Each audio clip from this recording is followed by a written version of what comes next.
इसी बीच कोटा से बड़ी जानकारी सामने आ रही है। ड्रग्स कंट्रोल विभाग की तरफ से महावीर नगर इलाके में बड़ी कार्रवाई हुई है। आपको बता दें कि मेडिकल स्टोर पर यह कार्रवाई की गई है।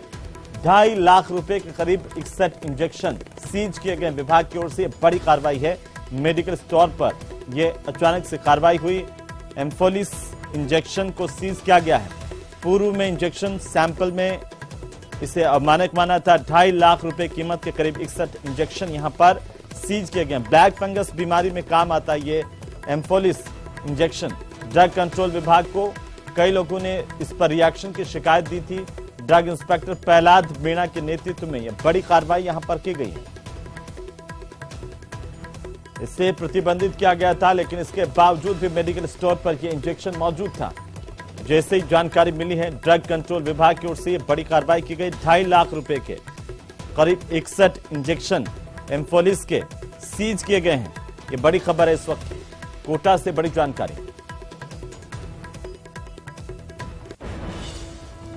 तो चलिए आगे बढ़ेंगे। झुंझुनू के उदयपुर वाटी विधानसभा के चमरा गांव में भारतीय जनता पार्टी की जन आक्रोश सभा का आयोजन किया गया। जन आक्रोश सभा के मुख्य वक्ता बीजेपी के राष्ट्रीय मंत्री अलका गुर्जर और राज्यसभा के सांसद राजेंद्र गहलोत रहे। बीजेपी के राष्ट्रीय मंत्री अलका गुर्जर ने कांग्रेस पर करारा हमला बोला है। कहा कि 4 साल में सरकार ने कुर्सी बचाने के अलावा कोई काम नहीं किया।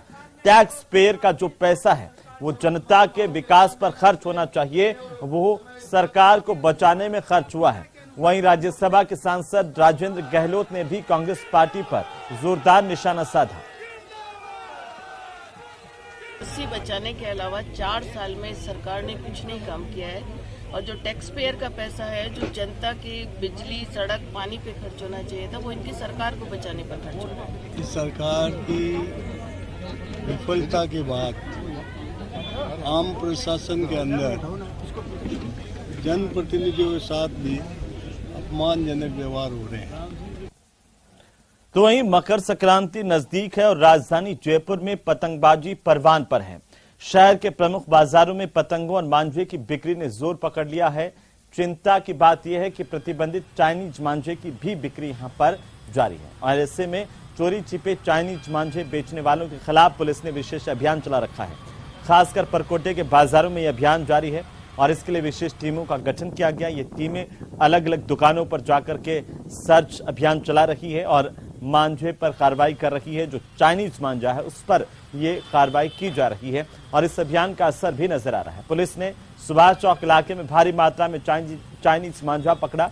नॉर्थ जिले के कार्यवाहक डीएसपी डीसीपी धर्मेंद्र सागर ने पूरे अभियान को लेकर न्यूज 18 राजस्थान से खास बातचीत की है। आप भी देखिए। देखिए, हमारे नॉर्थ जिले के अंदर जो मकर संक्रांति का त्यौहार है, ये काफी जोश खरोश के साथ मनाया जाता है। लेकिन इसी के साथ जो पतंगबाजी की जाती है शहर के अंदर, उसमें कई लोग चाइनीज मांझे का उपयोग करते हैं और बेचते हैं, जिसपे कि हमारे कमिश्नरेट स्तर पे भी संबंधित एक आदेश निकल चुका है कि चाइनीज मांझे या इससे जुड़े जो उत्पाद हैं उनकी बिक्री पर एक तरह से अपराध की श्रेणी में माना गया है। इसी को देखते हुए हम अब चूंकि आज 9 तारीख है, तो अब से लेकर के और मकर संक्रांति तक हम ये रोज अभियान चलाएंगे, जिसमें कि हम ऐसी जो भी दुकान विक्रेता हैं जो कि चाइनीज मांझे को बेच रहे हैं, उन सब दुकानों को हम अपनी टीमें भिजवाएंगे, चेक करवाएंगे। वहीं भरतपुर से खबर, जहां पर रेलवे स्टेशन पर आज लिफ्ट की शुरुआत की गई है। सांसद रंजीता कोहली ने फीता काट करके लिफ्ट की शुरुआत की। लिफ्ट बनने से बुजुर्गों और दिव्यांगजनों को विशेष सुविधा मिल पाएगी। एक प्लेटफॉर्म से दूसरे प्लेटफॉर्म पर जाने में उन्हें आसानी होगी। लंबे समय से भरतपुर रेलवे स्टेशन पर लिफ्ट का यात्रियों को इंतजार था बेसब्री से। वो इंतजार आखिरकार आज पूरा हुआ है। तस्वीरें भरतपुर की हैं। यात्रियों ने यह बताया है कि लंबे समय से भरतपुर रेलवे स्टेशन पर लिफ्ट की मांग की जा रही थी। सांसद रंजीता कोहली ने रेल मंत्री को पत्र लिखकर लिफ्ट लगाने की अनुशंसा की थी और सांसद की अनुशंसा के बाद लिफ्ट लगाने की मंजूरी दी गई है। कार्य पूर्ण होने पर आज लिफ्ट की शुरुआत की गई और ऐसे में यात्रियों के चेहरे पर खुशी देखने को मिल रही है।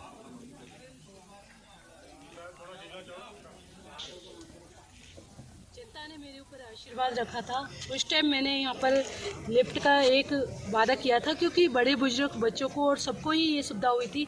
मैं धन्यवाद देती हूँ माननीय प्रधानमंत्री नरेंद्र मोदी जी को और रेलवे मंत्री जी को कि उन्होंने मेरे प्रस्ताव को माना और आज यहाँ लिफ्ट बनकर के तैयार हुई है। इससे लोगों को सुविधा भी होगी और मैं अधिकारी गणों को भी धन्यवाद देती हूँ कि उन्होंने इसको संज्ञान में लेकर के, और अभी 37 लाख से एक लिफ्ट तैयार हुई है, 2 लिफ्ट तैयार हो गई हैं और 2 और बाकी हैं। भरतपुर रेलवे स्टेशन पर आज लिफ्ट की शुरुआत की गई और ऐसे में जो यात्री थे जिनको एक प्लेटफॉर्म से दूसरे प्लेटफॉर्म पर जाने में परेशानी होती थी, अब उनको यहां पर जो है सुविधा मिलेगी और दिव्यांगजन जो यहां पर यात्री आते थे वो अब लिफ्ट से एक प्लेटफॉर्म से दूसरे प्लेटफॉर्म पर जा सकेंगे। आज सांसद रंजिता कोहली ने इस लिफ्ट का फीता काट करके जो है यहाँ पर शुरुआत की और ऐसे में लंबे समय से ये जो है आस लगाई जा रही थी कि कब इस लिफ्ट का जो है यहाँ पर शुभारंभ होगा और उसके बाद ये सुविधा जो है वो यात्रियों को मिलेगी। अब यहाँ पर आज इसकी शुरुआत की गई है और आप देख सकते हैं कि ये जो है एक लिफ्ट बनाई गई है और यहां से यात्री जो है इसमें बैठ करके दूसरी लिफ्ट जो है दूसरे प्लेटफॉर्म पे जाएंगे और वहां पर पहुंचेंगे। अब जो है ये जो सुविधा है वो यात्रियों को मिलेगी। ऐसे में इस प्लेटफॉर्म पर जो दिव्यांगजन आते थे उनको कड़ी परेशानी का सामना करना पड़ता था कि सुविधा मिलेगी। बहुत अच्छी सुविधा है और वृद्ध जनों को सबसे अच्छी सुविधा मिलेगी, जैसे कि विकलांग हैं और ओल्ड एज वाले हैं, उनको सबसे ज्यादा सुविधा मिलेगी। हमें बहुत खुशी है कि चलो इसका उद्घाटन हुआ आज। लंबे समय से ये एक बड़ा प्लेटफॉर्म है, यहाँ से काफी हजारों यात्री सफर करते थे लेकिन ये एक सुविधा नहीं थी। आज इसका उद्घाटन सांसद रंजिता कोहली द्वारा किया गया है, तो ऐसे में लंबे कयास लगाए थे। बहुत ही अच्छा हुआ है आज उद्घाटन और लंबे समय से इसकी प्रतीक्षा थी वृद्धजनों के लिए, ओल्ड एज वालों के लिए, विकलांगों के लिए, एक प्लेटफॉर्म से दूसरे प्लेटफॉर्म पर जाने के लिए।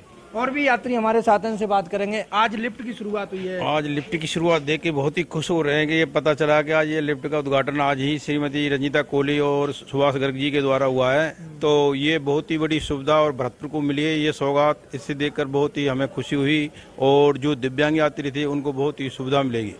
तो बिल्कुल देखिए यात्री भी जो है वो काफी खुश नजर आ रहे हैं। उनका कहना है कि जब यहाँ पर पहुंचते थे तो ब्रिज से एक प्लेटफॉर्म से दूसरे प्लेटफॉर्म पर जाने में काफी परेशानी का सामना करना पड़ता था, लेकिन अब इस लिफ्ट के जरिए जो है आसानी से जो वृद्धजन है, दिव्यांगजन है, वो इस लिफ्ट के जरिए एक प्लेटफॉर्म से दूसरे प्लेटफॉर्म पर जा सकेंगे और उनको जाने आने में जो है आसानी होगी। दीपक पुरी, न्यूज 18 भरतपुर। और इसी बीच राजसमंद से बड़ी खबर आ रही है। आपको बता दें कि राजसमंद पुलिस ने 2 बदमाशों को गिरफ्तार किया है। बड़ी जानकारी इस वक्त की लैब में काम करने वाले युवक से लूट की वारदात को अंजाम दिया था और पुलिस को इनकी तलाश थी। आखिरकार बड़ी गिरफ्तारी यहां से की गई है। पुलिस ने आरोपी सुरेश सिंह और सुरेंद्र सिंह को गिरफ्तार कर लिया। एसपी सुधीर चौधरी ने इस बात की जानकारी न्यूज 18 राजस्थान को दी है। बड़ी खबर इस वक्त की राजसमंद से बड़ी खबर। राजसमंद पुलिस की ओर से 2 बदमाशों की गिरफ्तारी की गई है। लैब में काम करने वाले युवक से लूट की वारदात को अंजाम दिया था और इस पर पुलिस ने बड़ी कार्रवाई की। आरोपी सुरेश सिंह और सुरेंद्र सिंह को गिरफ्तार किया है। ये दोनों बदमाश जिन पर लूट के आरोप हैं।